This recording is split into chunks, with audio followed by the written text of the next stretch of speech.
hairstyle for many women, they tell a story that has completely shaped entire cultures for thousands of years.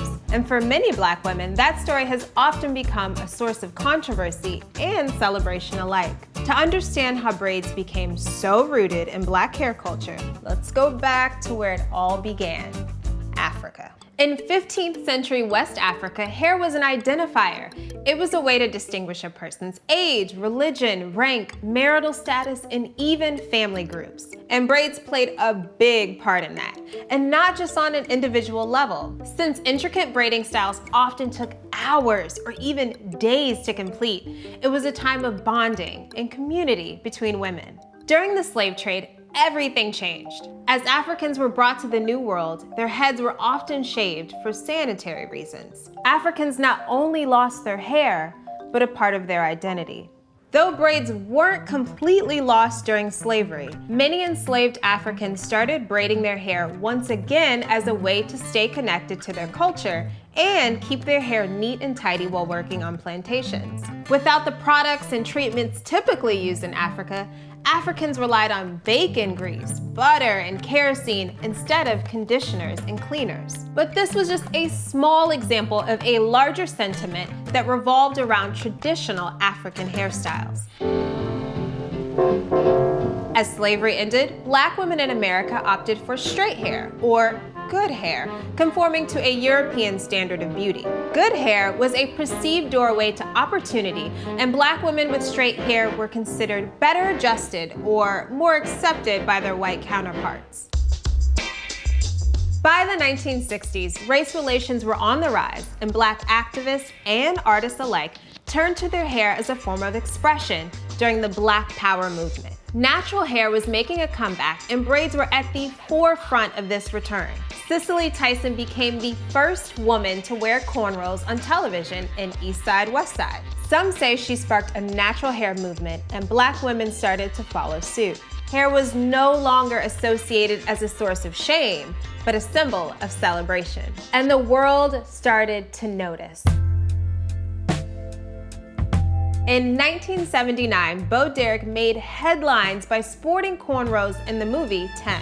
She was given full credit for the look, and it wasn't long before cornrows were known as Bo braids and began taking over the mainstream hair market. People magazine called it a cross-cultural craze and a beauty store bonanza, while the same look on a Black person was called ghetto or unpretty.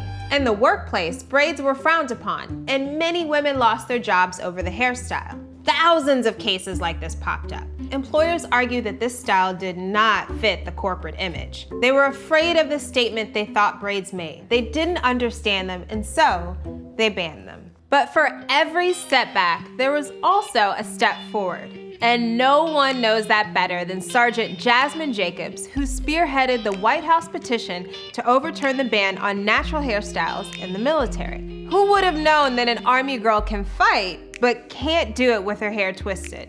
So what about me, where I'm at? No. What's wrong with what I have? Your braids would be considered like a style because like they're parted in the middle and then like going out to the sides. Your braids had to go straight back. I remember asking my first sergeant what I was supposed to do with my hair if these regulations go into effect, and she told me to get a wig. But the wording in the regulation is that the wig has to mimic your natural texture, but you've outlawed my natural textures. Wow. So you really just want my hair to be straight. Like, just say that. Yeah. We're all friends here. Here's how it went down.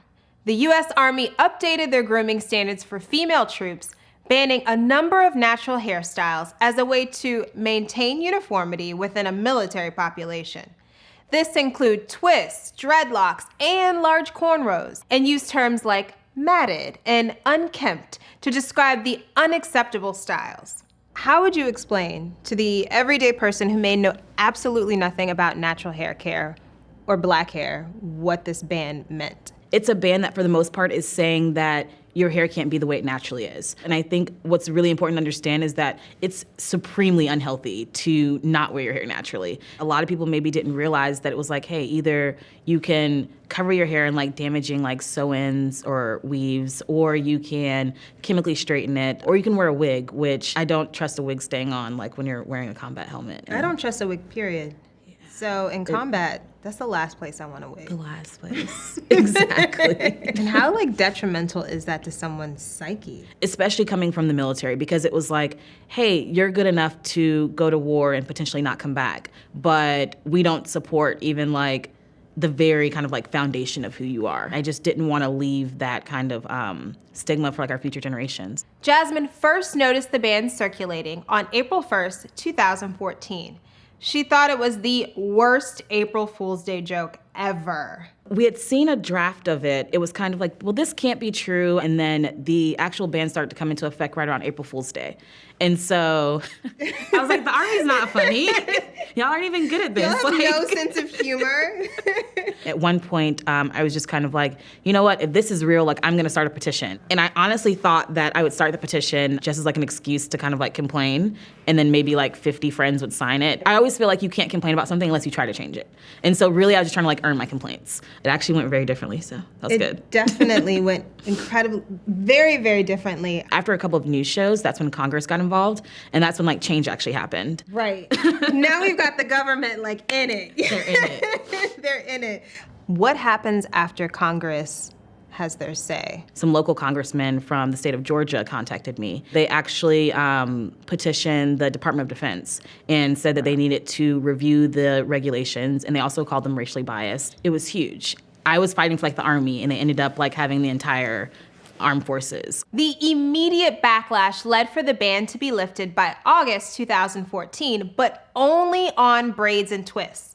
The Army just lifted a ban on dreadlocks in January 2017, and there are still contingencies that prevent certain types of locks. A big part of the changing of the regulations was that moving forward, anytime there was any uniform policy that's going to affect the entire military, there has to be a diverse representation of people at the table. When you're making decisions kind of like in that vacuum, like it's very easy to say, oh, that fro is getting in the way of you being able to do your job. I mean, if you're not a black female, then why do you know about black hair care? And so I'm hoping that by instilling that kind of policy, that's not going to be something that continues to be the norm. We're not just seeing this in the military. I mean, we're seeing this in so many different iterations. What message do you have for women and girls about loving their hair, loving themselves? I think that black women are just starting to fall in love with themselves again.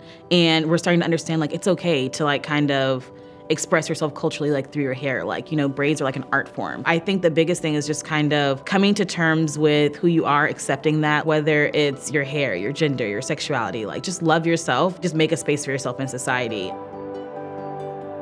We've come a long way with braids, and I feel like things are finally starting to come full circle. So I guess you're wondering, why are we still talking about braids? Black hair is coiled in a broader conversation about identity and dominant beauty ideals. And that's why braids are more than just a hairstyle. They have a past. And when we don't recognize that, we lose the history behind it. So give credit. It's hard to hear about young girls who can't go to school with braids in their hair, and yet women who look nothing like them get praised and put on the cover of magazines for the exact same thing. Ultimately, it's about empowering girls and women that they are beautiful in their natural hair state. And that is something worth celebrating.